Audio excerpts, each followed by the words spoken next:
En la sección anterior pudimos ver, aunque como abuelo de pájaro, pero lo suficiente para captar que uno de los sentidos o significados del término hebreo para hacer referencia a las labores o actividades prohibidas en el cuarto mandamiento de la ley de Dios, a saber, el vocablo melaka, implica, abarca el de comprar y vender, o lo que es lo mismo, el comerciar, el negocio.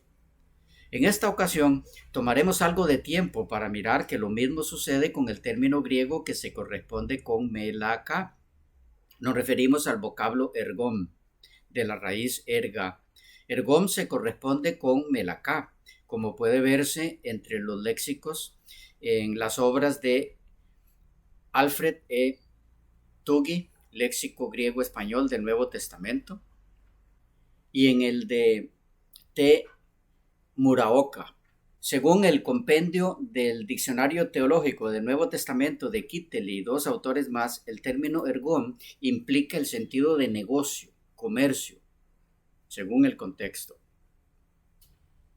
Algunos otros ejemplos de autoridades en griego que nos ayudan a ver este sentido en el vocablo griego ergon. Tenemos, por ejemplo, el léxico griego-inglés del Nuevo Testamento de Edward Robinson, quien lo define como labor, empresa, un negocio. En el léxico griego-inglés del Nuevo Testamento de John Parkhurst, un trabajo, una oficina, un negocio. El diccionario manual griego-español de José M. Pavón indica que el sentido de negocio en el término ergón se refleja también en el griego clásico, implicando así industria, tráfico, comercio, utilidad. Volviendo al contexto del griego bíblico, en el Nuevo Testamento, el gran léxico del Nuevo Testamento de Gerhard Kittel, continuado por Gerhard Friedrich, extraemos lo siguiente del término ergón, junto con su derivado ergas, desde la época de Homero y Hesíodo. Estos dos términos llevan implícito desde ese tiempo varios conceptos. Ambos indican todo lo que se hace y cada operación, cada acción como opuesto a la pereza, toda actividad útil en contraposición a todo trabajo inútil.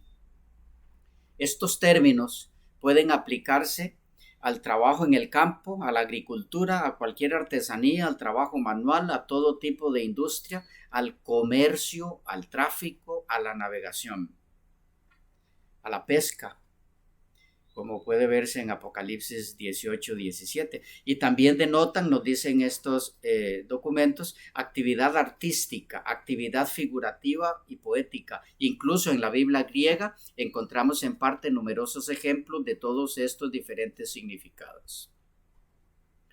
Del léxico griego-inglés del Nuevo Testamento de Joseph Henry Thayer, negocio, empleo, aquello en lo que se ocupa cualquiera. Del léxico griego-inglés de Liddell Scott, no sé exactamente cómo se pronuncia, todo tipo de trabajo, por ejemplo, de minas, como nuestras ferias. Interesante el trabajo de una feria. ¿Qué es eso, amigos queridos? Compra y venta. Termina diciendo el hacer negocios. Del nuevo léxico griego analítico de Wesley, J. Trabajo, acción, obligación por deber, oficio, negocio. De la raíz erga vienen otros términos como ergasomai, que implica comerciar, hacer negocio, y ergasía, que también implica renta adquirida por trabajo o comercio. Leí del léxico analítico del Nuevo Testamento griego por William de Mons en portugués. Sobre ergomai se ve lo mismo en el griego clásico, que lo define como trabajar la tierra u ocuparse en el comercio, comerciar, traficar, y sobre ergasía, trabajar, actividad, ocupación, trabajo del cuerpo, agricultura, comercio, tráfico, oficio, negocio, fuerza, adquisición, rendimiento, ganancia, lucro. De ergasía, comercio, negocio, lucro, ganancia, según el léxico que miran allí, en este caso en portugués. Del nuevo léxico griego analítico tenemos que ergasomai implica comerciar, traficar, hacer negocios. Ahora bien, en la búsqueda del significado de ergón, que es el que se corresponde con el vocablo hebreo melaka, que es el empleado en el texto del cuarto mandamiento en la ley de Dios, no solo son de utilidad los lexicógrafos con sus aportes tan valiosos y orientadores en la búsqueda del significado de un término. También son de gran valor y ayuda los aportes de comentadores bíblicos. Es por eso que pensamos que de alguna ayuda es compartir aquí algunas observaciones de algunos de ellos que corroboran y amplían lo ya visto en torno a estos vocablos bíblicos. Pero antes de mirar esos comentarios, es importante recalcar que en la Septuaginta, en el texto del cuarto mandamiento de la ley, el término ergón, con sus correspondientes matices, se usa de la siguiente forma: 6 días trabajarás, erga, y harás todas tus obras, erga. No harás en él, en el sábado, obra alguna, ergón. Lo mismo sucede en Deuteronomio 5:14, donde en la frase no harás en él ninguna obra se emplea también ergón. Por otro lado, en la concordancia de la Septuaginta de Edwin Hatch y Henry A. Redpath, se ve claramente cómo ergón se corresponde con melacá, entre otros. Otro ejemplo entre muchos, Salmo 107:23. Los que descienden al mar en naves y hacen negocio en las muchas aguas. Leí en este caso de la Reina Valera del 60. El vocablo empleado aquí, traducido en la Reina Valera del 60 como negocio, es melaka, mientras que en la Septuaginta es ergosian, asignándosele o correspondiéndole el número 2039 de los números Strong, según la Biblia Apostólica Políglota, página 836. Y al ir al léxico griego-español del Nuevo Testamento de Alfred E. Tuggy, podemos ver que el término que corresponde a ese número se corresponde con melaka, según la página 378 de ese documento. Y así podríamos mirar ejemplo tras ejemplo. Pero es tiempo de dar lugar a lo que algunos expositores bíblicos tienen para decirnos sobre estos términos. Comentario sobre el Antiguo Testamento, volumen 3, Éxodo, refiriéndose a harás toda tu obra, de Éxodo 29. Dice, el término trabajo, melaka, denota los viajes de negocio, la realización de actos comerciales, Proverbio 24:27, Daniel 8:27, la actividad de artesanía. En cuanto a la indicación de no comprar ni vender en día sábado, incluido el contexto del tiempo del profeta Amós, Maximiliano García Cordero, en la Biblia y el Legado Oriente Antiguo, dice: en los textos proféticos el sábado aparece como un día de reposo y de festividad alegre, Isaías 1:13, Oseas 2:13 y siguientes, en el que cesaban las transacciones comerciales, Amós 8:5, y viajes largos, Éxodo 29 al 10, Deuteronomio 5:13 y 14, Éxodo 23:12 y 34:21. Y siempre en el contexto del comercio en sábado, reprendido por el profeta Amós, Gerhard von Rath y otros aportan que para los avaros comerciantes y otras suertes de estafadores, las fiestas son molestas. El descanso, la vacación, el ocio, toda forma de reposo y cultivo de la persona son motivo de impaciencia, porque cesa la ocasión de hacer riqueza. Los que así piensan no reparan en los medios, el fraude, la trata humana, la falsedad, son medios aceptados. La ganancia no tiene fronteras. El criterio de la alianza, que es la persona del otro como ser humano, no interesa como norma.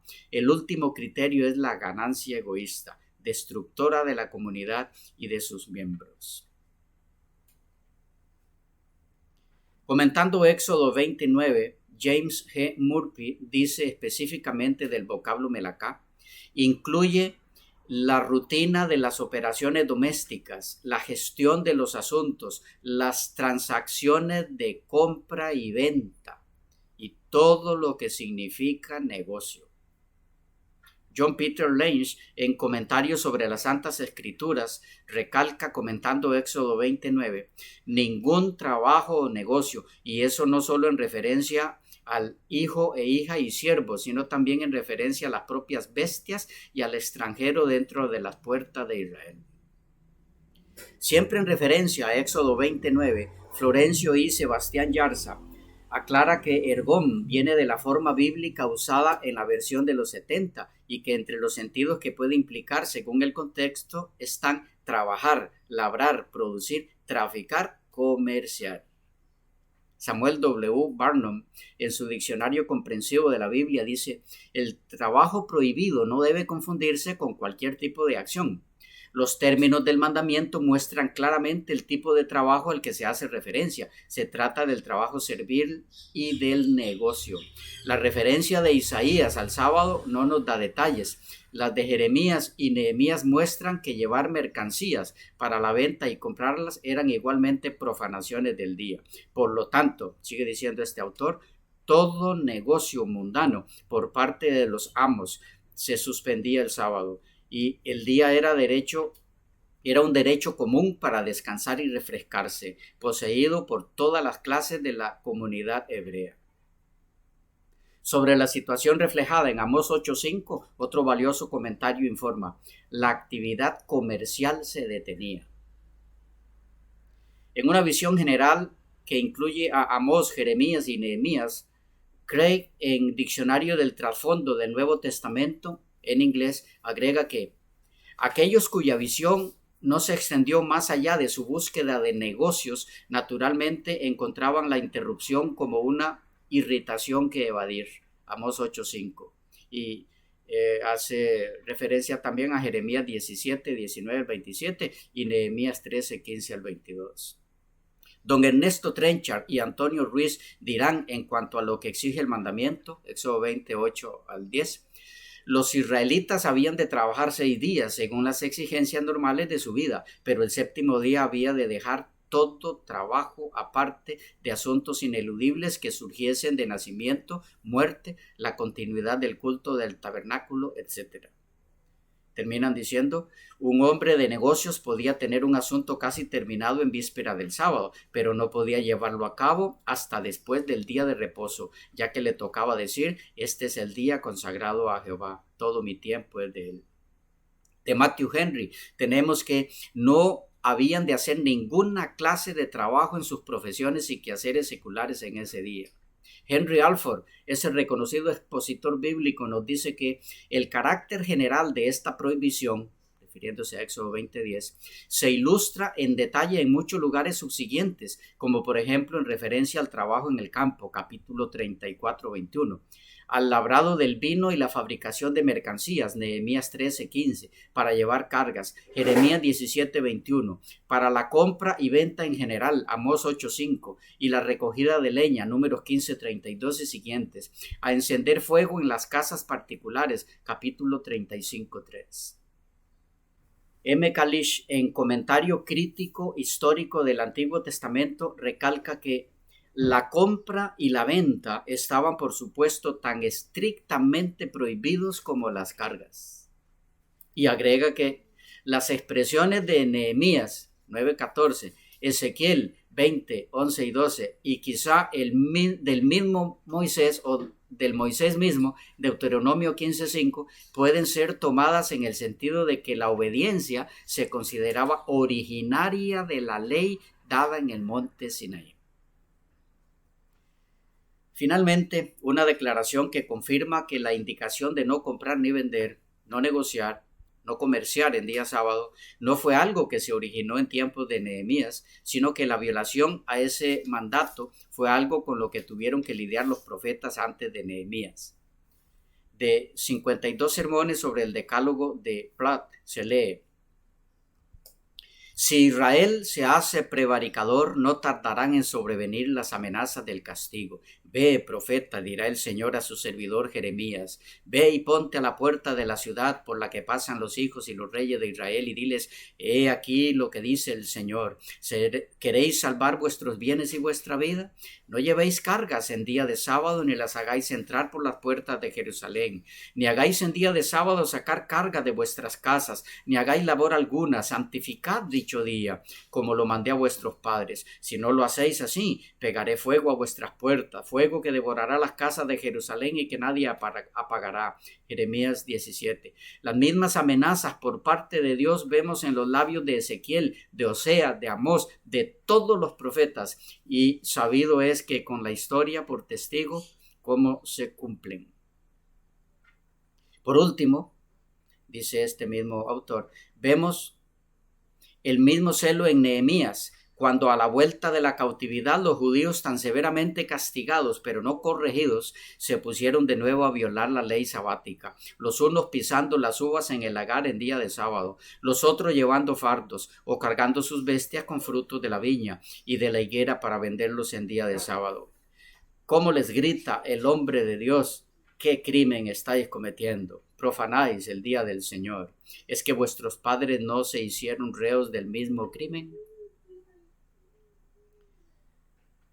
Bien, es el momento para una síntesis de lo visto en esta serie. Número 1.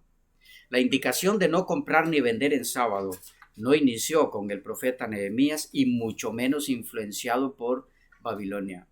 2. La indicación de no comprar y vender en sábado fue un asunto con el que tuvieron que lidiar profetas anteriores a Nehemías. 3. La indicación de no comprar y vender en sábado está implícita en el texto mismo de la ley, en el término melaka y en su correspondiente griego ergon. 4. Creer y enseñar que la indicación de no comprar ni vender en sábado inició con el profeta Nehemías por influencia babilónica solo puede hacerse haciendo a un lado la escritura misma. El texto en sí del Decálogo solo puede hacerse pasando por alto la historia misma de Israel, solo puede hacerse ignorando toda orientación lexicográfica disponible al respecto. Animamos, por lo tanto, a todo estudioso de las Escrituras que de una u otra forma se haya topado con el concepto transmitido en este particular por el licenciado Óscar Sandé a ser cauteloso, sabio, prudente, y asegurarse de no aceptar ningún concepto que no soporte el escrito estar. Animamos a todos a escudriñarlo todo, sí, pero retener solo lo bueno. Bendiciones y hasta la próxima.